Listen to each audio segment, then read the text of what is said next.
they have survived and thrived in a changing world, and Bert Roper has continued the family legacy by staking their future quite solidly in the past.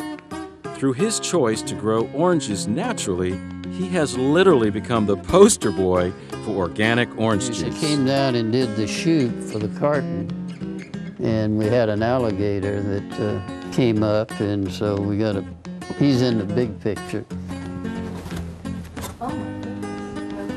So that's the gator. Bert's pet alligator. Wow, that's great. Oh. You guys are going some holiday. So he's our guard. That's it, man. Well, this is certainly a niche market, is it not? It's a niche market, but it's been growing about 10% a year in all fruits and vegetables, and it's been a very encouraging development. What do you attribute that to? Do you think it's because of health reasons, or? Well, there's so much, I hate to keep using the word toxicity, but bad energy. There's a lot of, the karma is not good in the world, and if you can take one part of it and take what you eat and make it healthy, that's a good start to being able to handle whatever the world throws at you. Makes a lot of sense. Yeah. And if I had a tagline for it, I'd say, when you go to your local public store, be sure to ask for Organic Valley. And then what won't show, you got to cut this, but we can't get the produce man to put us in Publix. So that's the bane of our existence. We really want to get in there, so. But he's in health food stores. Good stuff. Yeah. Good to taste and good for you. And wanting to get away, we used a material that was so toxic we had to have our men's blood tested every 2 weeks to be sure that we hadn't destroyed an enzyme system. And so in the organic field, we use a natural byproduct of fish, the Manhattan fish that the Indians taught the Pilgrims how to grow corn with. Wow. We use the oil from that. There's a company, Omega Protein, that supplies us. And that suffocates the bugs rather than poison them. Generations upon generation of Ropers have lived in Central Florida, and the one to carry the torch with Roper growers is Bert's youngest son, Charlie. So you've been in the business your entire career? Yep, I have. Been almost 18 years now. Wow. So tell me, Charlie, tell me about the story about basically the rite of passage for for a grower, because as we're walking through the grass.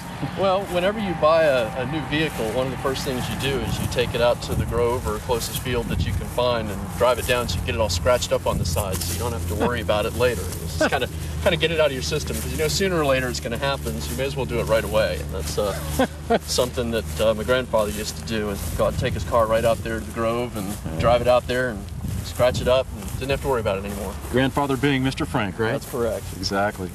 Now, you're in charge of sales and marketing, are you not? Correct. And several other things. But, production.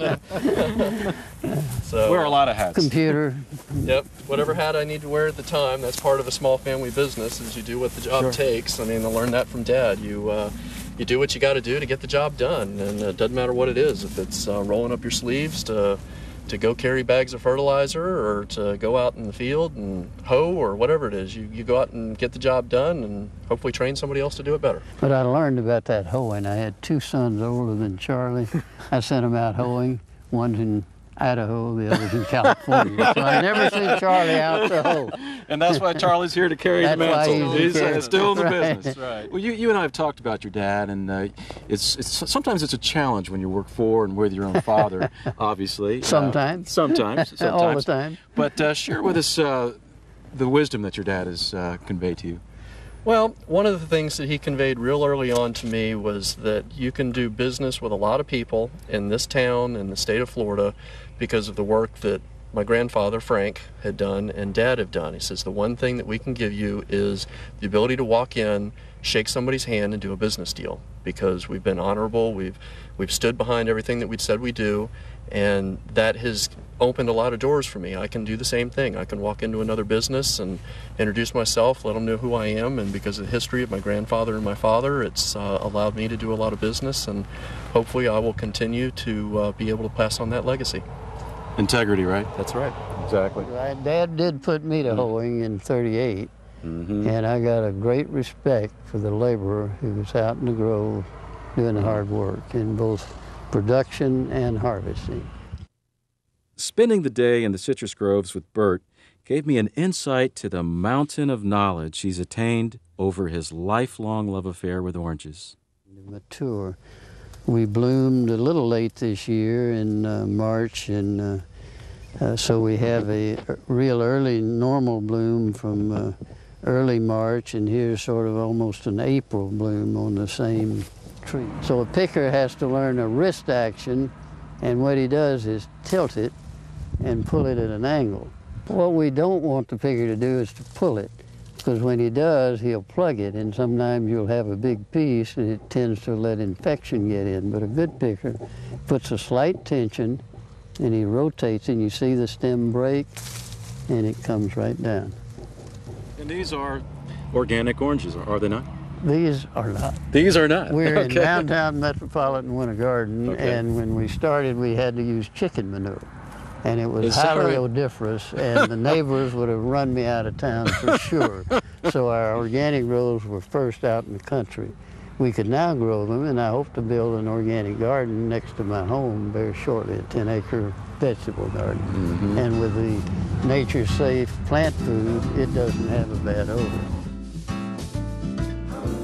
Later on in that day, we took a ride out to the Roper YMCA, a project that Bert and Barbara have supported thoroughly.